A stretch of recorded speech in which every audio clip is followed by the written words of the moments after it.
Hi, my name is Carla Jesberg, student number 4100-868607, Cert 4 Internal Veterinary Nursing student. Today I will be calculating the PCV and total protein of a blood sample. And I will be using microhematocrit tubes, a blood sample in an EDTA tube to prevent the blood from clogging, clay stoppers, a refractometer and a centrifuge, and a little reading chart for the PCV. Okay, so the first step is to take the lid off of my blood sample. I'm just going to pop it in this little container so that it doesn't fall over. Remove a microhematocrit tube from the container. Keeping the hematocrit tube on an angle, I'm going to fill it to about 3/4 full, putting my finger on the end so that it doesn't fall out of the end. And then with my clay stopper, I'm going to put a plug in the end of the tube so that no blood falls out. Sometimes you have to do this a few times to get a good plug. The next step is to pop the sample into the centrifuge with the clay plug at the end. Now I've got another sample here. Every centrifuge needs to be balanced with another tube filled with the same volume and the same weight. Next step is to pop the lid on. You need to depress the knob fully before turning the knob. Turn the lid down. This is already turned on at the wall. So now I need to turn the dial all the way to the end. And this should go for at least 1 minute.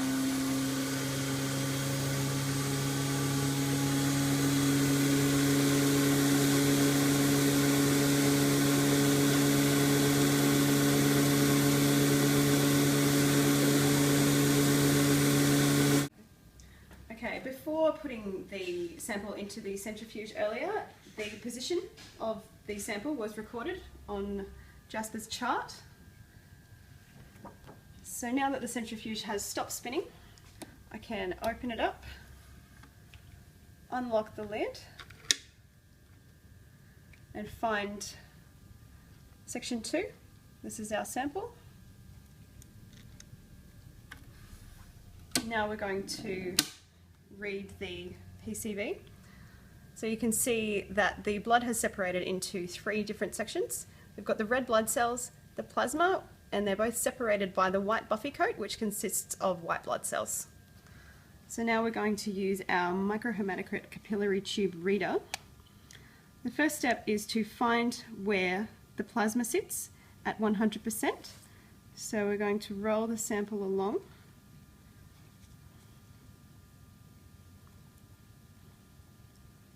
Okay, so we can see that the plasma is sitting at the 100% line.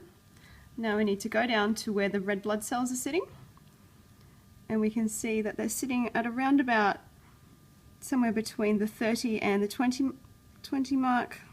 Looks like around about 28%. So now we'll record our PCV as 28%.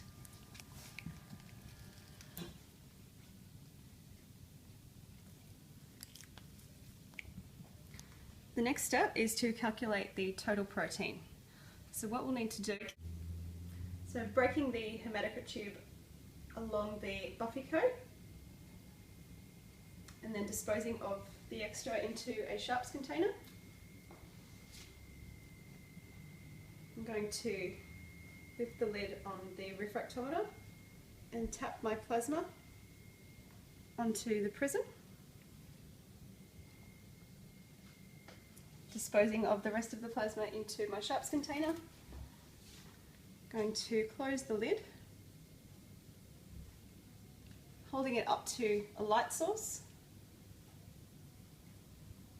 I can now read that the total protein levels of this blood sample are 9 grams per deciliter, which I'm going to record on the patient's chart.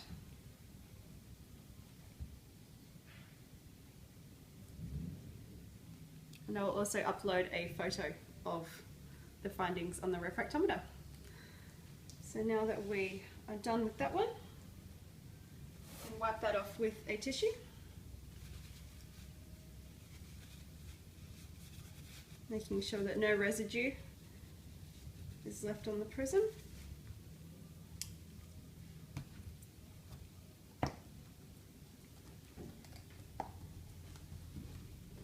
I'm going to throw the blood sample into biohazard bin, and this tissue has a little bit of plasma on it. Any kind of biological waste needs to go into the biohazard bin along with my gloves, which have some spilt blood. And now I'm going to wash my hands.